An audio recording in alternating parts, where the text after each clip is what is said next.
आपल्या अंजनगावातील सर्वात मोठं मंदिर जे की गुलाबबाबाचं आहे. रात्रीचे 9 वाजले. आम्ही दोघं चाललो आम्ही गुलाबबाबाच्या मंदिरामध्ये. तिथे येऊन आले शिवलीलाताई पाटील. चला म्हटलं पाहूनच घ्या. पहिले चालू टाकारखेडमध्ये. तिच्यात भेटले आपल्या प्रेमाचे माणसं. पहिले मस्त प्रेमाच्या माणसाला भेट वगैरे देऊन दिली. आणि पिंड्यात गर्दी एवढी झाली रे बा, काय सांगू तुम्हाला. पहिले तर म्हटलं गुलाबबाबाचं मस्त दर्शन वगैरे घेऊन घ्या. डायरेक्ट मी मागच्या रस्त्यानं पुढे येऊन बसलो रे बा. पुढे काही गर्दी कमी नाही, लई मोठी गर्दी आहे. तरी तुम्ही एक झलक पाहूनच घ्या बरं कीर्तनाची.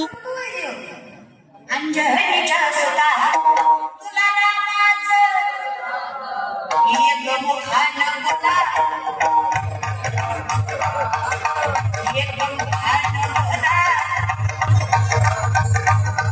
आपल्या टाकरखेडच्या मनानं बरीच पब्लिक आली. पुरा पेंडाल भरला रे बा. रात्रीचे 10:30 वाजले. कार्यक्रम झाला. बाहेर आलो तर मित्र भेटले. दादा तुम्हाला फॉलो करून तुला हे चांगलं काम केलं बा तुम्ही. गळेले म्हटलं चला आपण समाधी मंदिरातून गुलाबबाबाचे मस्त दर्शन वगैरे घेऊन घेऊ. आणि मंदिर काही लहान नाही, लय मोठं मंदिर आहे. 3 मजलीचं मंदिर आहे. पहा किती मस्त डेकोरेशन केलं आज गुलाबबाबाच्या मंदिरात आपल्या टाकरखेडच्या. पहा किती मोठी गर्दी आहे. पहिले तर गुलाबबाबाचं मस्त दर्शन वगैरे घेतलं. चला मग आजच्या एवढंच, भेटू पुढच्या व्हिडिओमध्ये.